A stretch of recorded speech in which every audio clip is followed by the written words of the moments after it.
Today's video will bring you fascinating mysteries. Let's explore together.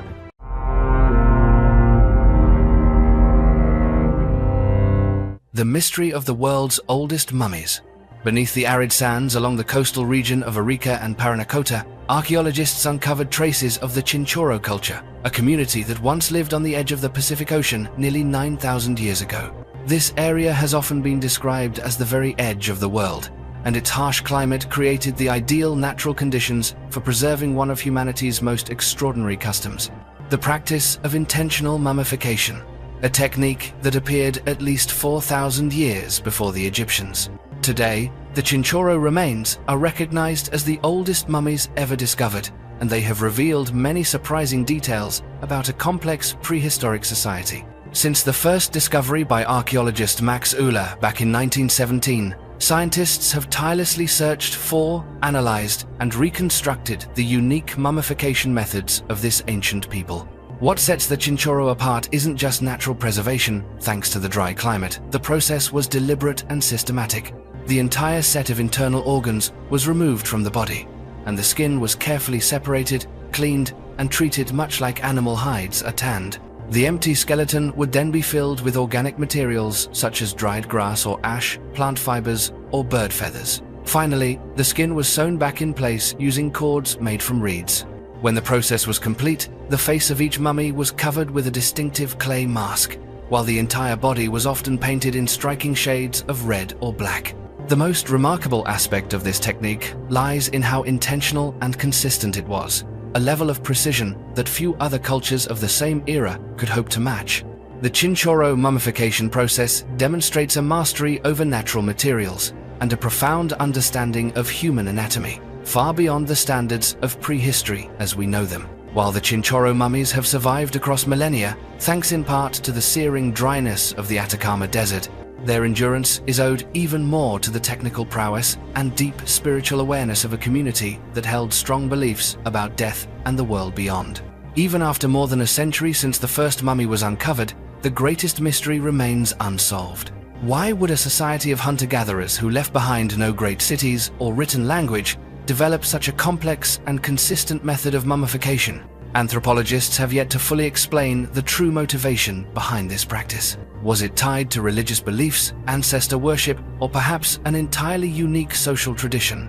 The Chinchorro disappeared from history thousands of years ago, but the traces they left behind continue to challenge modern science, pushing the boundaries of what we know about human creativity and adaptability in prehistoric times. The truth about the lunar calendar. On the journey to decode the mysteries of time, it is impossible not to mention the crucial role played by ancient Egyptian civilization, for it was in this land that humans first laid the foundation for systems to measure time by tracking the movements of celestial bodies, especially the cycle of the moon. The Egyptian lunar calendar emerged more than 5,000 years ago, dividing the year into 12 months, each beginning with the new moon and ending just before the next new moon appeared. Because each lunar cycle lasts only about 29 to 30 days, the total number of days in a lunar year always fell short of the actual movement of the Earth around the Sun. Over time, the Egyptians were forced to add a 13th month every few years to keep agricultural activities aligned with the proper seasons. The transition from the lunar calendar to the solar calendar only took place when the Egyptians realized how essential it was to synchronize their calendar with the sun's cycle in order to better manage agricultural production along Nile. Their first solar calendar divided the year into 3 main seasons, each corresponding to the flood, the planting, and the hot summer. These milestones didn't just shape the production of wheat and barley, they were key to the stability of all Egyptian society. Unlike northern civilizations, the Egyptians had no concept of winter, because the ecosystem of the Nile Valley depended entirely on the rhythm of the flood and the flowing water. On the walls of temple ruins, traces of the Egyptian calendar still endure.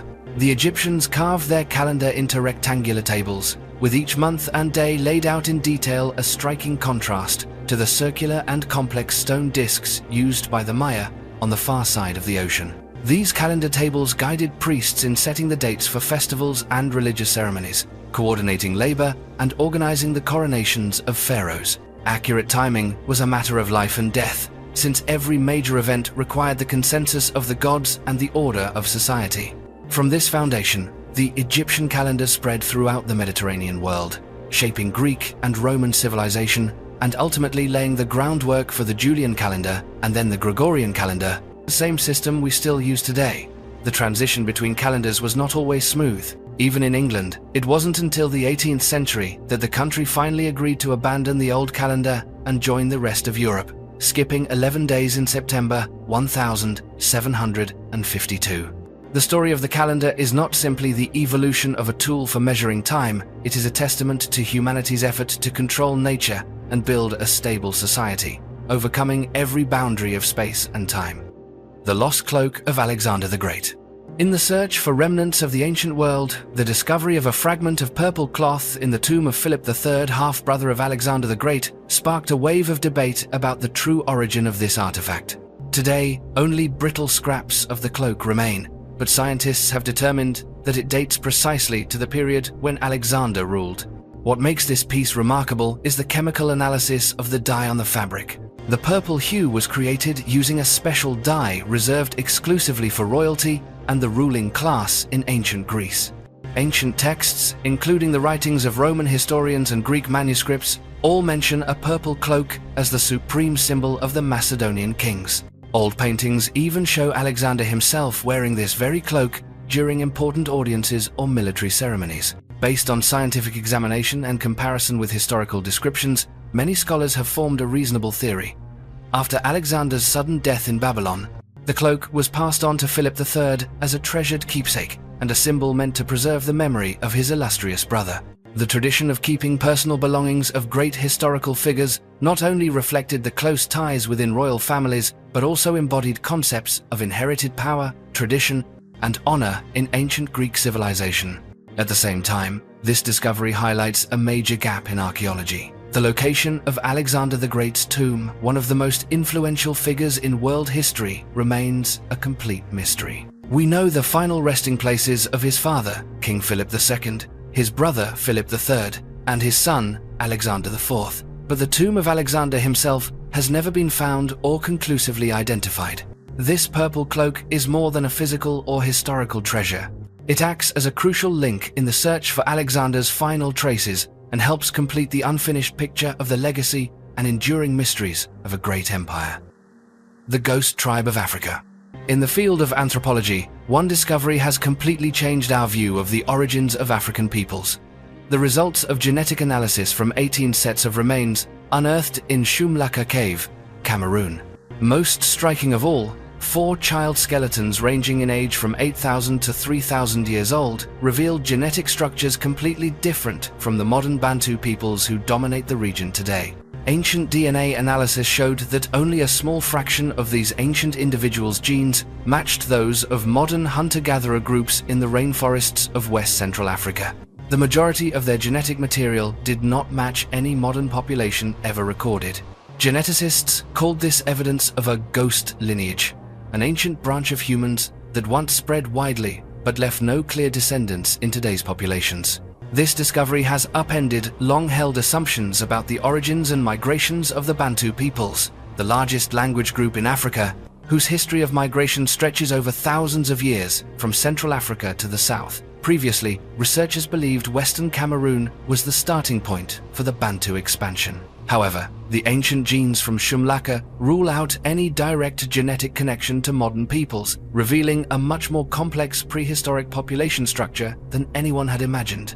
The study also revealed the coexistence and interaction of many different ancient human groups, including lineages never before recognized in modern genetics. The ghost lineage found at Shumlaka has become the key to deciphering ancient migrations, deep genetic diversity, and waves of extinction or mixing that had never before been identified.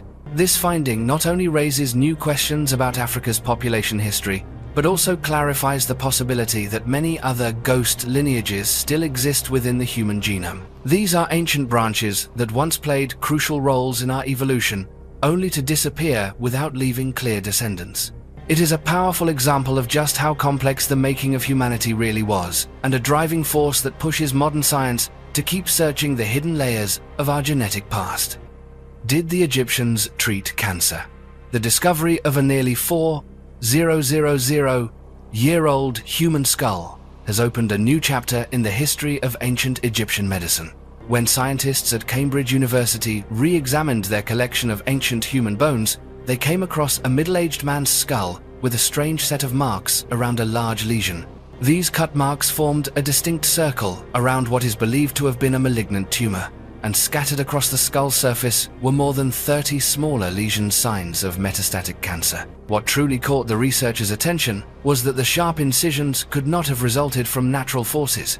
They were almost certainly made with a specialized, sharp tool. Under the microscope, the pattern of the cuts resembled the work of ancient surgical instruments, such as copper knives or scalpels. This discovery presented two significant theories for archaeology and ancient medicine. First, it could be direct evidence of an attempt to remove a tumor while the patient was still alive, a sign of medical understanding far ahead of its time.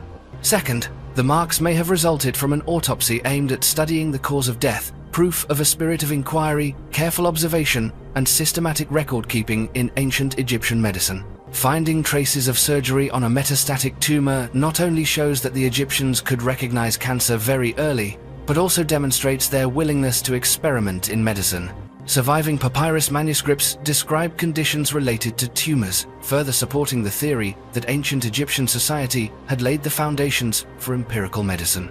This included both an awareness of malignancies and the effort to treat them, even if results fell short of modern standards. From this perspective, the discovery of a 4,000-year-old skull bearing surgical marks stands as priceless proof of the remarkable advancement of ancient Egyptian medicine, a civilization where people never stopped seeking ways to confront the disease that remains one of humanity's greatest challenges to this very day.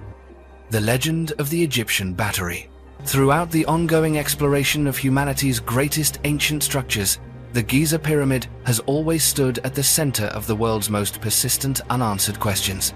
Recent research shows that collaboration between Russian and German scientists has opened up an entirely new line of inquiry after they detected unmistakable electromagnetic signals emanating from the very base of the pyramid. Modern measurements reveal that this energy isn't just concentrated in the inner chambers, it spreads all the way down to the foundation, creating a rare phenomenon known in physics as a resonance cavity. With this property, the pyramid is no longer just a massive stone built for funerary purposes.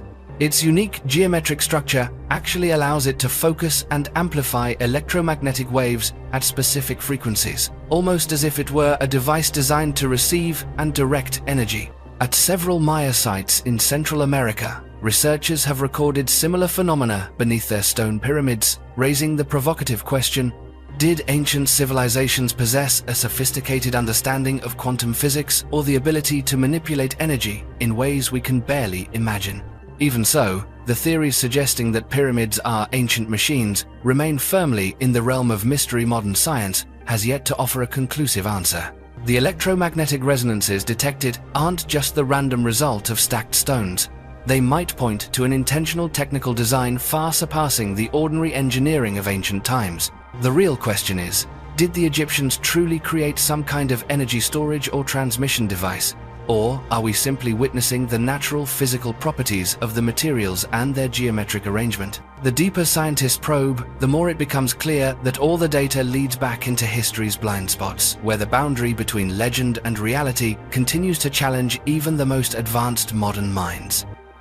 The Sword of Ramses II. When archaeologists began excavating in northwest Egypt, amid the ruins of an ancient military road, they uncovered a vast military base, a frontline stronghold that once played a critical role in defending Egypt's ancient borders. Here, in one of the few surviving storage rooms, a remarkable artifact immediately drew attention above all else: a precious metal sword inscribed with the name of Ramses II, the most celebrated pharaoh in Egyptian history. Based on the surrounding soil layers and related artifacts, experts determined that this base was built right around the reign of Ramses II, a time when conflicts with Western tribes, especially the Libyans, were reaching their most intense phase. The strategic placement of the fortress reveals just how crucial it was to Egypt's border defenses. This was not only a rallying point for troops, but also the launch site for campaigns aimed at controlling vital roads leading into the Nile heartland. Analysis of the camp's structure reveals high-level coordination among military units, food stores, weapon workshops, and living quarters for the soldiers, a testament to the impressive logistical organization achieved under Ramses II. Finding a sword bearing Ramses II's name at this site has expanded our understanding of the pharaoh's personal presence on the front lines, not only as Egypt's supreme leader, but also as a hands-on military commander. During his reign, Egypt waged major campaigns on many fronts, from Canaan to Nubia, yet efforts to secure the Western Desert were the last line of defense against constant Libyan invasions. Ancient records state that Ramses II personally organized at least 15 military campaigns and spearheaded reforms in frontier strategy, building a network of outposts all along the western border. This sword is not only physical proof of Ramses II's military might, but it also stands as a symbol of an era when national security depended on the personal presence and decisiveness of the pharaoh himself. His appearance at forward camp served both a strategic function and a morale boost for his troops, while sending a clear message to any would-be invader that Egypt's borders were under the direct protection of the king and his elite army. The jar burials of Corsica. The jar burials discovered on the island of Corsica open a shadowy chapter in the island's history, revealing the lives of ancient communities at the end of the Roman Empire. During excavations beneath the Church of the Immaculate Conception in northern Corsica, researchers unearthed an old cemetery containing more than 40 jar burials, giant pottery vessels originally used to store olive oil or wine, but now repurposed to hold human remains. Initial analysis indicates that these jars originated from North Africa, particularly the region around Carthage, hinting at either extensive trade networks or the presence of foreign migrants within Corsica's ancient population. However, no ancient texts mention any city or settlement that matches the cemetery's location, making it all the more difficult to identify who these people truly were. The burial practice itself, placing bodies inside large jars and arranging them in a certain order, points to a funerary ritual, very different from those seen elsewhere in continental Europe at the same time. Some researchers believe this method reflects Mediterranean cultural influences, or perhaps ties to merchants or migrants who arrived in Corsica during the turbulence of late Roman times. The absence of grave goods and cultural markers has made it even harder to pinpoint the origins of these communities. With so little information from written records or local traditions, researchers must now rely heavily on physical evidence, genetic analysis, and isotopic studies to hunt for clues about these mysterious people. These sites are now considered one of the Mediterranean's most intriguing archaeological puzzles. They broaden our understanding of ancient migration, funerary customs, and the diversity of communities in early Corsica, while also reflecting the complex social forces at play on the trade route islands of the Roman world as it entered its twilight. The true secret of Halloween and its Celtic origins. The Halloween rituals now celebrated throughout America and much of the Western world actually trace back to the ancient Celtic festival of Samhain. Samhain marked the end of the harvest and the beginning of the new year according to the Celtic calendar, usually observed on the last night of October. Ancient peoples believed that during this time, the barrier between the living and the spirit world was at its thinnest, so religious rituals and celebrations were held to drive away evil spirits and pray for a favorable winter. What few realize is that the Celtic community once spread far beyond the British Isles and Ireland, extending across much of Europe, including what is now Central Europe and Hungary. Even in the heart of modern Budapest, archaeological evidence confirms that the Celts had established settlements and developed their unique rituals long before the Christian era. Traditions like Samhain radiated across the continent, leaving an imprint on many local cultures. As the Roman Empire expanded and absorbed Celtic lands, cultural blending gradually transformed these rituals. By the Middle Ages, many old customs faded or were absorbed into Christian festivals. Yet in Britain and Ireland, the relative isolation allowed ancient Celtic culture to survive longer. This is why Samhain continued, gradually morphing into All Hallows' Eve, the direct ancestor of our modern Halloween. From the 19th century onward, waves of Irish immigrants brought many native customs to America, including Halloween. In the United States, under the influence of a diverse society and the power of mass media, Halloween became a holiday filled with its own unique symbols, pumpkins, costumes, and community celebrations. Yet its deeper meaning is more than just a night of fun. It is also an opportunity to remember our roots, linking generations to the ancient traditions of the Celts, a civilization that once dominated much of old Europe. Today, even though many original details have changed, Halloween remains a moment for researchers to reflect on how an ancient ritual spread and evolved through each new chapter of European and world history. In this way, the festival reveals the lasting connection between local culture, spiritual heritage, and the growth of modern tradition. Infant skulls as burial helmets.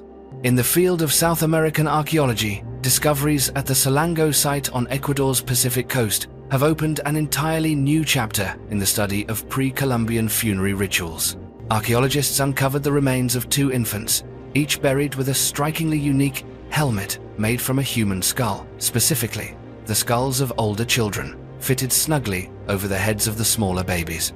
Surrounding these burials were numerous artifacts, including pottery and ritual implements, making it clear that this was an intentional practice, not some random occurrence. Anthropological analysis dates these skull burials to roughly 2,100 years ago, linked to the Guangala culture that once thrived along Ecuador's coastal plains. Nowhere else in the world has such a custom using a child's skull as a helmet for an infant ever been documented. This points to a remarkably distinctive belief system, possibly honoring the head as a sacred vessel, and may relate to ideas about protecting the soul or transferring strength between generations. Notably, geological research shows that this region experienced a series of intense volcanic eruptions at the time, leading to the theory that these rituals were attempts to appease natural spirits or to respond to catastrophic disasters. It remains unclear whether the infants and the older children whose skulls served as helmets were biologically related. However, archaeological evidence indicates this ritual was carried out intentionally, and at least twice in the same burial area.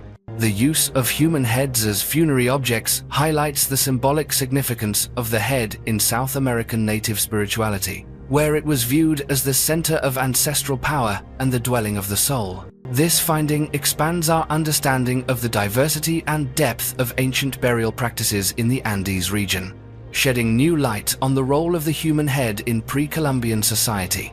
It also raises profound questions about the spiritual development, social organization, and ways in which ancient people confronted mortality, disaster, and the relentless forces of nature. The true tallest pyramid. The quest to determine the tallest pyramid in Egypt has reshaped our understanding of ancient monumental architecture. For centuries, the Great Pyramid of Khufu at Giza was considered the ultimate peak, with its base to apex height reaching 455 feet. However, comprehensive surveys of pyramids along the Nile Valley have brought new attention to a little-known contender, the Pyramid of Pharaoh Djedefre at Abu Rawash. What sets this monument apart isn't just the size of its base or the sophistication of its construction, but most of all, its location. Djedefre chose to build his tomb atop a limestone hill nearly 700 feet above sea level, giving it a natural elevation no other Egyptian pyramid could rival.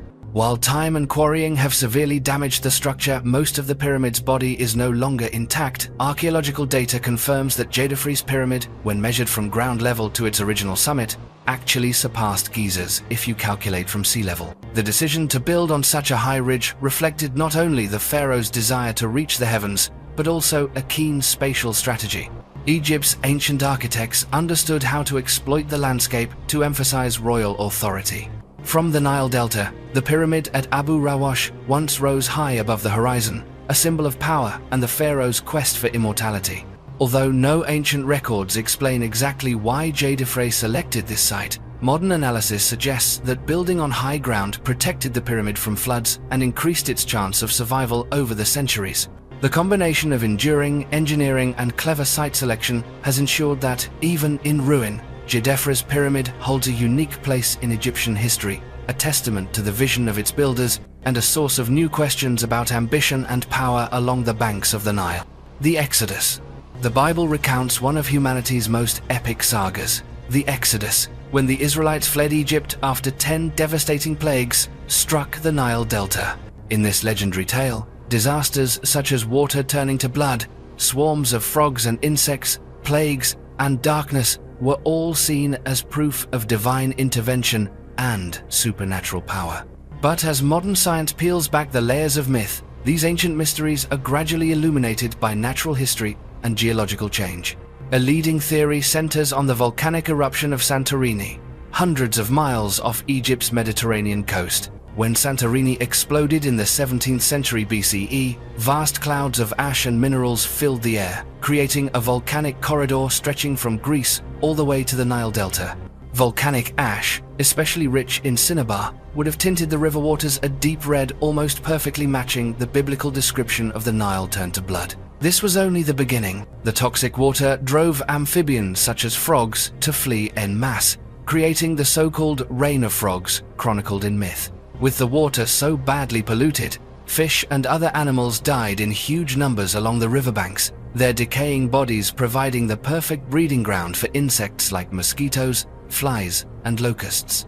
Each link in the ecological chain triggered another disaster, and crop-eating insects helped spread disease on a terrifying scale. Meanwhile, thick ash in the atmosphere blocked out sunlight, plunging Egypt into darkness for days, a phenomenon not just recorded in legend, but also supported by modern meteorological models of what happens after massive volcanic eruptions. Researchers have even found ancient Egyptian medical records describing outbreaks of strange diseases and the deaths of aristocratic children, which might hint at ritual sacrifices or famine caused by environmental devastation. Looking back over the whole sequence of events, the Santorini hypothesis offers a scientifically persuasive explanation for the disasters of Exodus, a moment where legend and history merge, and where the overwhelming power of nature collided with humanity's struggle for survival, creating a cultural legacy that endures to this day. The First Intermediate Period and Famine. The death of Pharaoh Pepi II did not simply mark the end of Egypt's last great Old Kingdom dynasty. It ushered in an age of crisis known as the First Intermediate Period. As Memphis lost its grip on power, control of the nation fractured. Authority splintered across the land, and the priests who had once presided over the grand royal funerary complexes at Giza emerged as new independent powers, wielding religious, economic, and political influence. Those who built the pyramids and managed royal burials became local dynasties, carving out spheres of control along the Nile. This fragmentation quickly plunged Egypt into chaos. Without a strong center, provincial governors and local aristocrats became petty kings, ruling their cities like tiny independent states. The country was riven by internal conflict and rivalry. Any sense of national unity seemed to vanish. In this fractured society, the common people, especially farmers, became ever more vulnerable to environmental disasters. It was at this moment of political breakdown that Egypt was struck by a catastrophe. The annual Nile floods, lifeblood of the land, suddenly and dramatically declined. Rainfall from the Ethiopian highlands no longer fed the river as before, and the water levels dropped. Year after year, drought spread, crops failed, and a catastrophic famine swept the country, the so-called Great Famine. This disaster triggered death and mass migration, but also fueled violent uprisings and conflict between regions. As the rich hoarded food, the majority of people descended into misery. Ancient texts describe years when law and order collapsed, as city-states fought over the last arid scraps of land. In the long shadow of the First Intermediate Period, Egyptian civilization faced its greatest challenge yet. Only when power was re-centralized in the Middle Kingdom did the wounds of this dark age begin to heal, opening a new chapter in Egypt's remarkable history. The true origins of the Hyksos. For centuries, the true origins of the Hyksos rulers of Egypt during the transition between the Middle and New Kingdoms have sparked heated debate. Most ancient sources and modern scholars long argued that the Hyksos were an invading army from abroad, imposing their will on native Egyptians through force. This view comes mainly from the writings of the historian Manetho and legends about shepherd kings from distant lands. Yet chemical and isotopic analyses of teeth from burials at Avaris, the Hyksos capital, now offer a very different story. Using strontium and oxygen isotopes in tooth enamel, archaeologists have traced the childhood diets and water sources of these individuals, effectively mapping their geographical origins. The results show that most of the male Hyksos elites had lived in the Nile Delta for much of their lives. Many were even born and raised in Egypt itself. Interestingly, many of the women showed distinct genetic and chemical signatures, revealing a high degree of diversity and cultural exchange. These findings overturn the old theory of the Hyksos as simple foreign conquerors. Instead, the evidence points to a long-term process of migration from the Near East into Egypt. unfolding over generations. The Hyksos community developed from repeated waves of immigration, gradually integrating with the local population and forming a new social class with both foreign and Egyptian features. This blending is visible in their funeral rituals and weaponry, which combine Eastern innovations with ancient Egyptian traditions. This interdisciplinary approach, combining archaeology, anthropology, and modern genetics, has confirmed that immigration, cultural exchange, and adaptation were central to Hyksos power, not just military conquest. The resulting hybrid society shaped a unique period in Egypt's history, opening new paths of research into social transformation and migration in the ancient world. The cave on the moon. The discovery of a deep cave beneath the moon's surface has opened up a new frontier for space research and the dream of exploring worlds beyond Earth. In July 2024, Italian scientists from the University of Trento used ground-penetrating radar to survey the Mare Tranquillitatis region, not far from the Apollo 11 landing site. Their results revealed that beneath the layers of lunar dust and basalt lies a hollow chamber shaped like a cave, estimated to plunge more than 100 meters deep, with its entrance tucked among natural slopes in the landscape. The structure identifies it as an ancient lava tube formed billions of years ago when molten rock flowed through the moon's crust, the outer shell cooling and solidifying, leaving behind a long, empty corridor stretching far below the lunar surface. This discovery is more than just a technological achievement. It lays the groundwork for future plans to build lunar bases. One of humanity's greatest challenges in setting foot on the moon is the harsh environment temperature swings of hundreds of degrees between day and night, an atmosphere nearly absent, and radiation levels far beyond what's safe on Earth. That's why lava tubes like the newly discovered cave offer a natural shield from radiation, help stabilize temperatures, and minimize the threat from micrometeorites or cosmic dust. In other words, deep caves beneath the moon could become strategic sites for shelter, equipment storage, long-term research, and the gradual establishment of a sustainable human presence beyond Earth. From a geological perspective, direct access to the moon's underground will allow scientists to analyze ancient sediments and rocks, tracing the origins and evolution of Earth's only natural satellite. The inner layers of the cave preserve pristine records, largely untouched by surface conditions, making them invaluable for decoding the history of lunar volcanism, tectonic shifts, and climate change in the Moon-Earth system. The data collected will not only improve lunar mapping, but will also help compare these structures with volcanic caves on Earth, leading to new insights about the similarities and differences in planetary geology. The vision of a scientific base nestled inside a lunar cave where astronauts are shielded from the harshest conditions while conducting experiments, extracting resources, or observing the cosmos now comes closer to reality, thanks to modern radar technology and fresh awareness of natural structures beyond Earth. This breakthrough is not only a leap forward in space science, it sets the stage for humanity's ongoing quest to explore, settle, and ultimately conquer the solar system. The Pazyryk carpet, the oldest rug in the world. In 1949, while excavating a frozen burial mound on the Altai Plateau in Siberia, archaeologists uncovered a remarkable textile, the Pazyryk carpet. This is the oldest known hand-woven woolen rug in existence, dating back some 2,500 years to the Iron Age, preserved perfectly by millennia of permafrost. The carpet measures about 1.8 by 2 meters and features an astonishing 3,600 knots per square meter, proof of the exceptional skill of its ancient weavers. The rug's design is a series of geometric bands, scenes of cavalry processions, warriors, and stylized plant or animal motifs, all arranged in stunning symmetrical detail. One striking feature is the depiction of riders and horses, lavishly adorned, reminiscent of the great nomadic cultures that once dominated the Eurasian steppe. The greatest mystery surrounding the Pazyryk carpet is the question of its true origin. Many researchers once attributed it to the Scythians, a famous confederation of Eurasian nomads celebrated for their textile arts, horsemanship, and metalwork. However, some experts now suggest the rug may have been imported from ancient Persia, since both its weaving technique and southern decorative motifs show strong similarities to Persian craftsmanship. Whether the Pazyryk carpet was a native product of the Siberian steppe or a far-flung trade good, it raises fascinating questions about networks of exchange, technology transfer, and the cross-continental influence of cultures in the first millennium BCE. This artifact is not only a testament to the technical and artistic heights reached by ancient societies, but also a reflection of the complexity and diversity of cultural contacts across the vast expanse of Central Asia. Aulis, Greece. Aulis was once a vital city in the trading network of the ancient Mediterranean. Located on the northern coast of Crete, at the edge of the Aegean Sea, it lay at the crossroads of the flourishing Minoan and Dorian civilizations.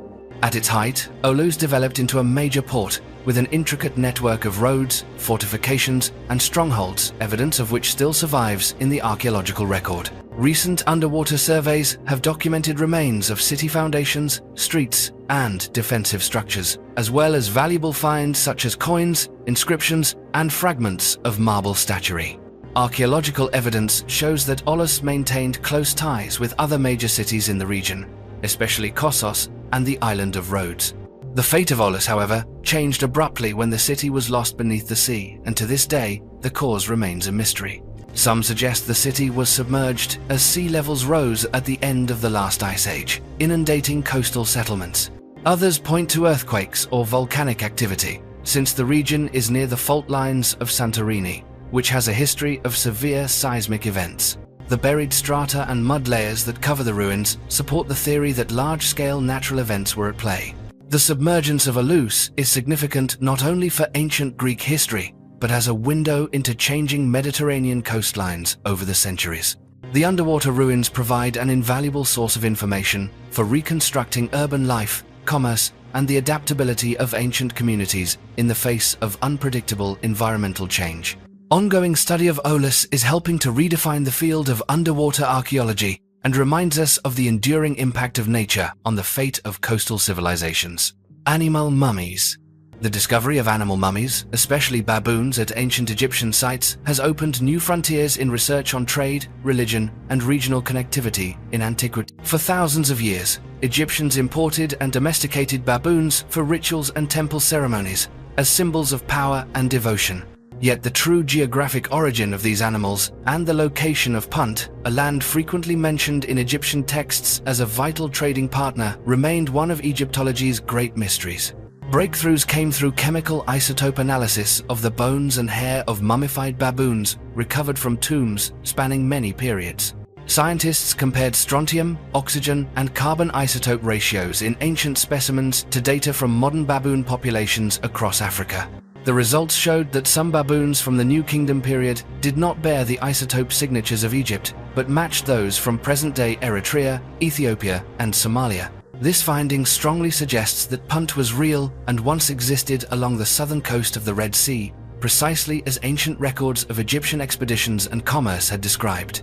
Isotopic science not only helped identify the source of Egypt's baboons, but also provided indirect proof of a seaborne trade network that linked Egypt to the Horn of Africa for over 1,000 years.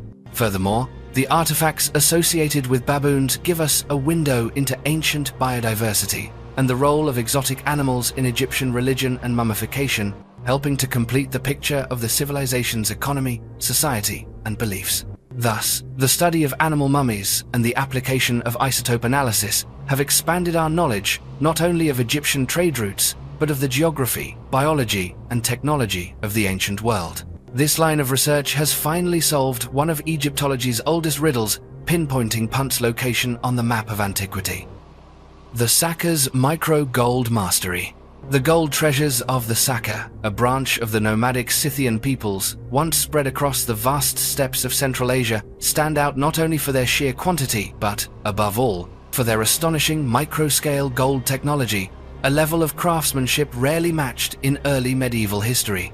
Archaeological digs at major burial sites like Issyk and Kurgans in Siberia have uncovered thousands of pieces, jewelry, household objects, and even saddle decorations, many measuring just a few millimeters across.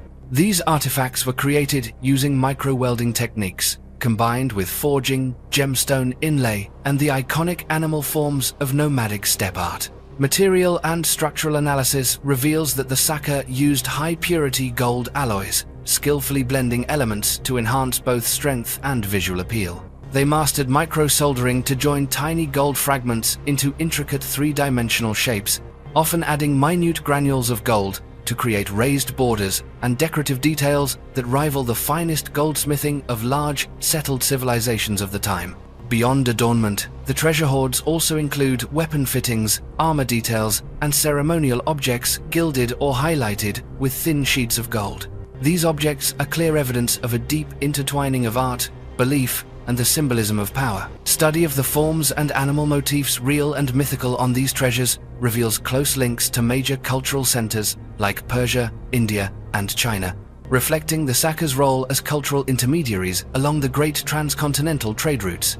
Perhaps most remarkable, many Saka gold burial sites have been found intact, untouched by looting, allowing archaeologists to reconstruct the social structure, funerary rites, and wealth accumulation of the nomadic aristocracy with unprecedented accuracy. These hoards reflect a process of independent, creative technological development and reveal how Saka society managed a power system and distributed wealth based on military achievement, kinship, or leadership roles within the community. From archaeology to chemical analysis and the study of symbolism, the discoveries of Saka microgold are opening entirely new perspectives on technological history, cross-cultural exchange, and the building of power networks across the Great Eurasian Steppe. The Holy Grail shipwreck. Beneath the waters of the Caribbean, the wreck of the Spanish ship San Jose remains a silent witness to the fierce imperial rivalries of the early 18th century. The San Jose stands out not only for its size, once carrying a crew of hundreds, and the capacity for immense cargo, but because its fate is forever linked to one of the largest treasures ever shipped by sea. When it was sunk in 1708, the San Jose was loaded with hundreds of tons of silver, gold, emeralds, and precious artifacts gathered from Spain's South American colonies, a trove now valued in the billions of dollars. The search for the wreck spanned more than 3 centuries, involving generations of divers, archaeologists, and expeditions using the latest technology. Only in recent years have remotely operated submersibles enabled humans to reach and survey the wreck at great depth, where pressure and complex currents had made all earlier attempts impossible. These machines have captured vivid images of cannon encrusted with sea life, barrels of cargo, and a wealth of objects: porcelain, bronze, glass, and ingots of precious metals. The wreck has also become home to rare sea creatures, creating a unique micro-ecosystem deep in the ocean. Recovering intact artifacts from the San Jose is not just a matter of economics. It is a doorway to understanding shipbuilding, maritime logistics, and colonial life in the 18th century. Yet every recovered relic comes with complex legal battles among nations and organizations, from Spain and Colombia to modern salvage companies. Each side lays claim, citing history, international law, and bilateral agreements. The question of who owns the San Jose's treasure has long outgrown archaeology itself, becoming a global test case in law, heritage, and the contested meaning of discovery. Today, the San Jose's secrets are still buried on the ocean floor, fueling ongoing debate about the boundaries between science, ownership, and the stewardship of humanity's shared heritage in the modern world. The oldest house in Cardiff. During an archaeological dig on the outskirts of Cardiff, Wales, researchers uncovered a clay roundhouse dating back 3,000 years, shedding new light on the region's unbroken development from the Bronze Age, through the Iron Age, and into the Roman era. This roundhouse was more than just a dwelling for ancient residents. It stands as living evidence of local adaptation and resilience through centuries of upheaval. Analysis of sediment layers, building materials, and artifacts from the site reveals a stable community capable of social organization and passing technical knowledge across generations. Pottery shards, stone and earthen tools, and ancient hearths discovered within the roundhouse attest to the sophistication of daily life and material craft in prehistoric times. The location lies close to the fortified hill of Kira, a major Iron Age hill fort that was once the seat of local power. This discovery helps bridge the chronological gap between long-term native settlement and the arrival of Roman influence, a subject that had sparked debate in earlier historical research. Preserved beneath layers of earth, the roundhouse remains from the Bronze Age show that this was once a thriving hub of early farming society, long before the Romanized stone structures appeared in Cardiff after the 1st century AD. This continuity offers a sweeping view of settlement patterns and cultural transformation, clarifying how indigenous and foreign influences mingled throughout Welsh history. The discovery of a 3,000-year-old roundhouse not only fills in gaps in the historical record, but underscores the importance of archaeology in reconstructing the past. Every layer of earth, every ancient brick, is a vital link in the story of survival, from tribal beginnings to an organized society under the enduring shadow of ancient Rome. The giant jawbone discovery. On a May day along Somerset's coast in southwest England, a chance discovery by 11-year-old Ruby Reynolds and her father set the stage for a new chapter in paleontology. Walking the stony beaches of Blue Anchor, Ruby stumbled upon a massive bone hidden in ancient sediment layers. Initially a child's curiosity, the find quickly drew scientific attention when they realized it was no ordinary rock. Early analysis identified it as part of a lower jaw from a prehistoric marine animal measuring more than 2 meters long. Through careful excavation, experts determined it was the fossilized remains of a gigantic ichthyosaur, a creature that ruled the seas at the end of the Triassic period over 200 million years ago. After the bone fragments were reassembled and compared with previous European specimens, this fossil was classified as the ichthyosaur species Thalatoarchon. Its most striking feature is sheer scale. Based on body proportions, scientists estimate this individual reached over 25 meters in length, comparable to a modern blue whale. It was one of the largest marine predators in Earth's ancient history, far surpassing any ichthyosaur previously recorded. CT scans and close analysis of jaw structure and fossilized teeth have revealed much about its predatory lifestyle. Powerful jaws, sharp teeth, and a streamlined body marked it as an apex hunter, able to prey on squid, fish, and even smaller marine reptiles. The true importance of this discovery goes beyond the jaw's size. It provides key clues to evolutionary history and ancient environments. Identifying a new ichthyosaur species from such a complete and well-preserved specimen allows scientists to reconstruct the late Triassic marine ecosystem, a time of dramatic climate shifts and mass extinctions. Sediment data associated with the fossil helps determine ancient ocean conditions, from temperature and salinity to biodiversity, connecting this find to wider patterns in Earth's evolutionary story. The jawbone also enriches the global record of marine fossils, forming a vital reference point for comparing ichthyosaur finds elsewhere and mapping the rise and fall of giant sea reptiles. Following Ruby's discovery, the jawbone was taken to the Bristol Museum for preservation and deeper study, quickly becoming the subject of international scientific discussion about Triassic marine life. Ruby's moment on the beach reminds us that even the simplest discoveries can unlock secrets never taught in textbooks, and that anyone can witness the extraordinary in the ongoing search for life's history on our planet. Stone Age human bone jewelry. While excavating ancient graves on an island in Lake Onega, northern Russia, archaeologists encountered a phenomenon that has challenged our understanding of burial customs and social beliefs in the Stone Age. Among hundreds of graves, many personal ornaments and tools were not just fashioned from animal teeth and bones, but included artifacts meticulously crafted from human bone itself. DNA and isotope analysis confirmed that most of the bone came from individuals who had lived within the same community.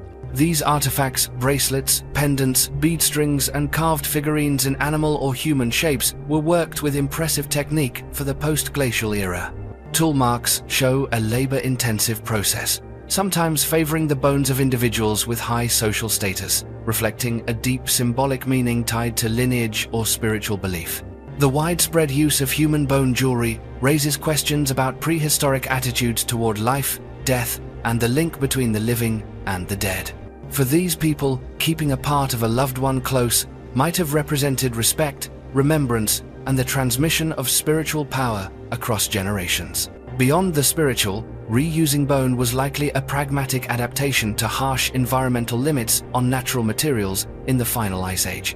This discovery not only enriches our understanding of Stone Age artistry and craftsmanship, but expands our view of cultural identity, belief, and adaptation among ancient peoples of frigid Siberia. Human bone as an ornament or tool is a reminder of the diversity in funeral custom, the complexity of prehistoric values, and the creative ways early humans found meaning in nature, community, and the fragile line between the individual and the collective before the age of writing. Medieval demon sculpture in England. Construction of a new road in Lincolnshire revealed a rare artifact buried deep beneath centuries of soil, a beakhead demon statue fragment dating back to the 12th century. This sculpture represents a distinctive form of religious art popular in medieval Europe. Unlike our modern image of devils, this beakhead merges animal and human traits, featuring a long, projecting beak, bulging eyes, sharp teeth, and a fierce, menacing expression. Architectural surveys of local churches from this period show that beakheads were typically installed beside arched church portals, next to carvings of plants, animals, or saints. Their function was not merely decorative, they served as warnings, reminders to the faithful about the dangers of evil, the punishment awaiting lost souls, and the boundary between the sacred and the profane. During sermons, priests often pointed to such grotesques as vivid illustrations of hell, sowing fear but also reinforcing community order. Most surviving medieval demon figures have lost their facial features to time, making this new find exceptionally valuable. Material analysis confirms the statue was carved from local sandstone using 12th century hand tools, matching the building traditions of large Norman churches. This discovery not only enriches our understanding of religious life and artistic thought in medieval England, but also helps recreate the highly symbolic atmosphere of the era, a world where demons, angels, and saints coexisted, reflecting ancient anxieties and the constant longing for virtue among early Europeans. Though just a fragment of architecture, the beakhead retains its value as a window into religious symbolism, social psychology, and stone carving mastery nearly 1,000 years ago. The mystery tomb of Romulus. The discovery of a hollow stone tomb beneath the ancient Roman Forum has reignited debates about the true origins of Rome. Archaeologists believe this might be the resting place of Romulus, the legendary founder of the city in the 8th century BCE. The tomb lies under the Comitium, Rome's ancient political and religious heart, near the Lapis Niger, a sacred black stone altar steeped in local legend. Ancient writers like Livy and Plutarch tell how Romulus and his twin Remus, descendants of Mars, the god of war, were abandoned and raised by a she-wolf on the banks of the Tiber. Their story, nation-building, fraternal strife, and Remus's death is woven into Rome's mythic foundation. But the historical reality of Romulus has long been disputed for lack of solid archaeological evidence. The newly uncovered tomb contained no bones or grave goods, only a stone coffin about 4.5 meters long, in a style typical of Rome's earliest days. Signs suggest it was once preserved and protected by a small shrine, linking myth, ritual, and early community identity.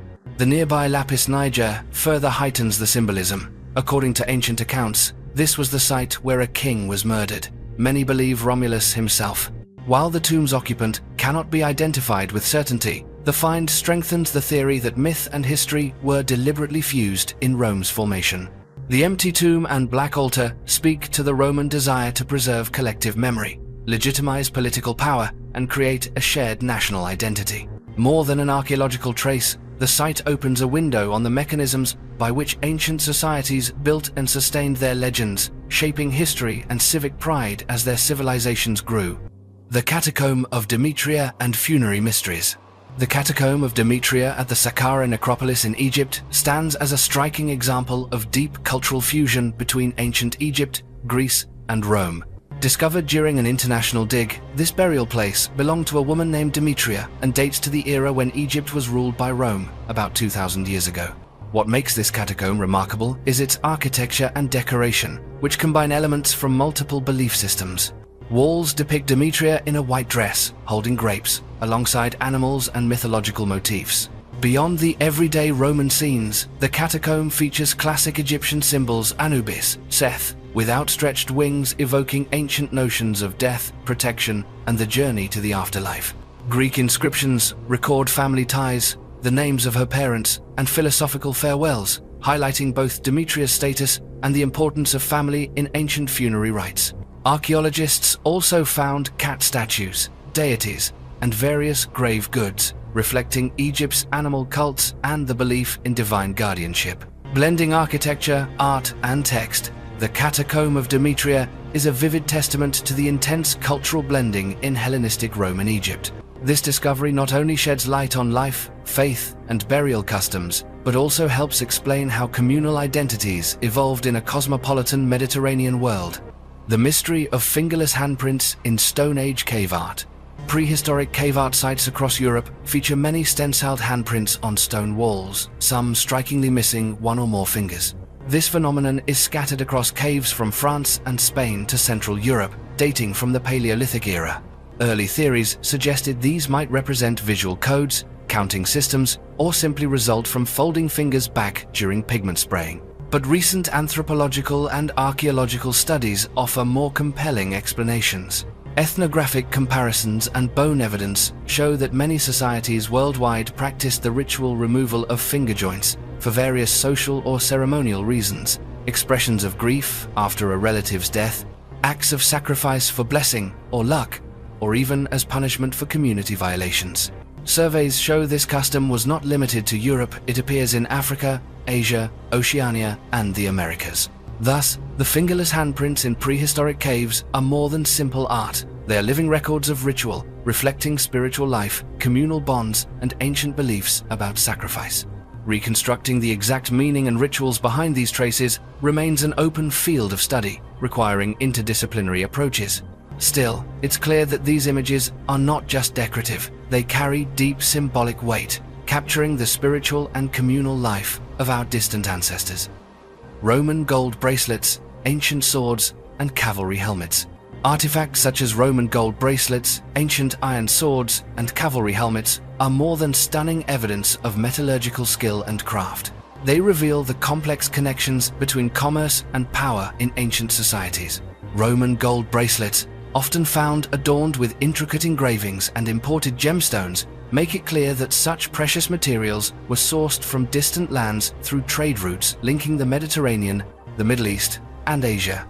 Ancient swords, especially iron blades, mark a turning point in technology from the Bronze to the Iron Age, reshaping military balance and geopolitics across ancient communities. Swords found in graves or battle sites hail from diverse origins, local and foreign, bearing witness to the exchange of metalworking know-how and the central role of weapons in asserting and maintaining power.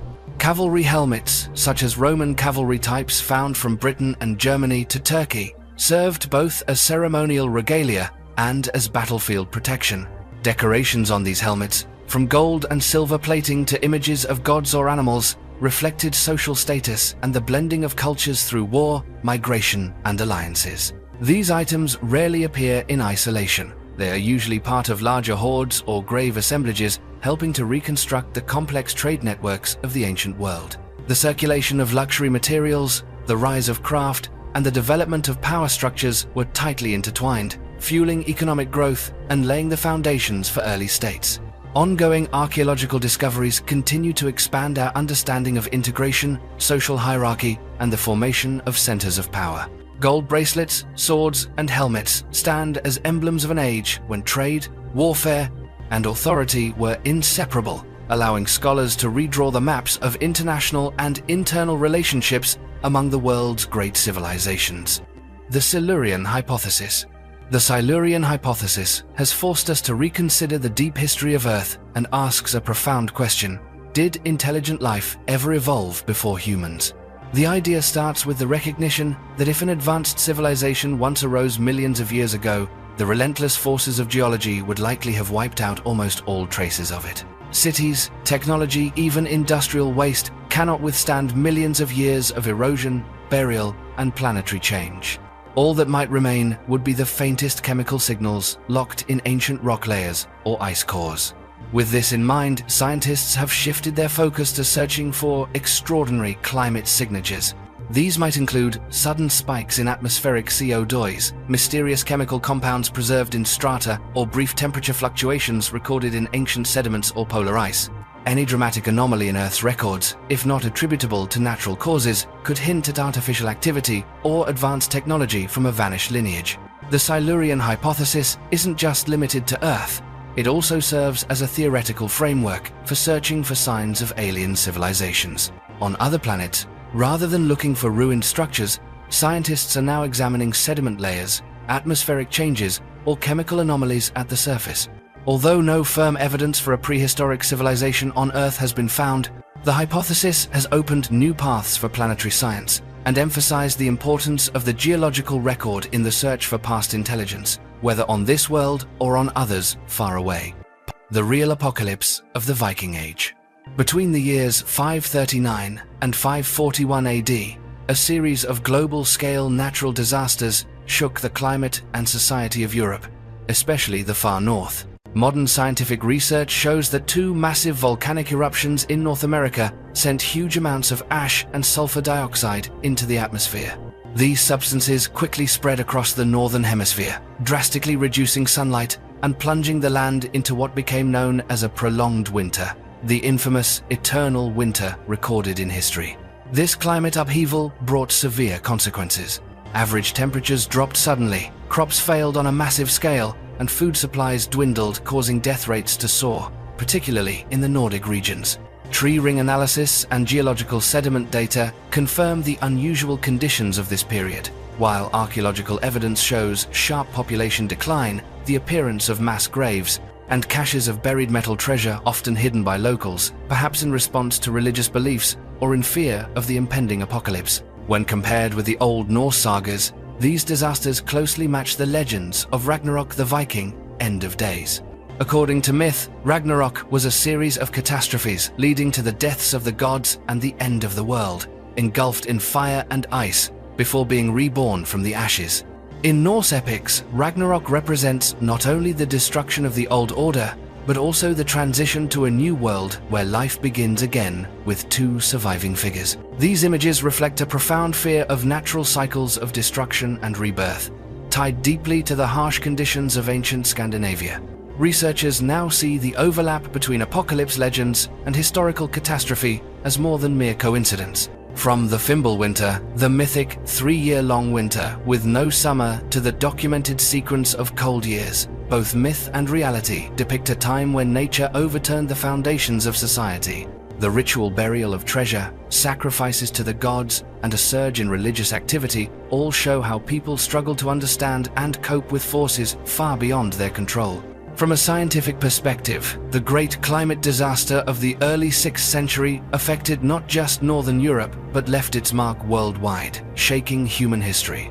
Yet, for the Vikings, it became the real-life inspiration for one of Europe's most enduring doomsday legends, a powerful reminder of the complex ties between natural experience, collective memory, and the creation of symbols and traditions that have lasted for centuries.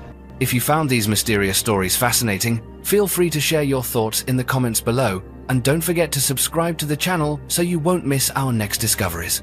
We look forward to seeing you in the next video.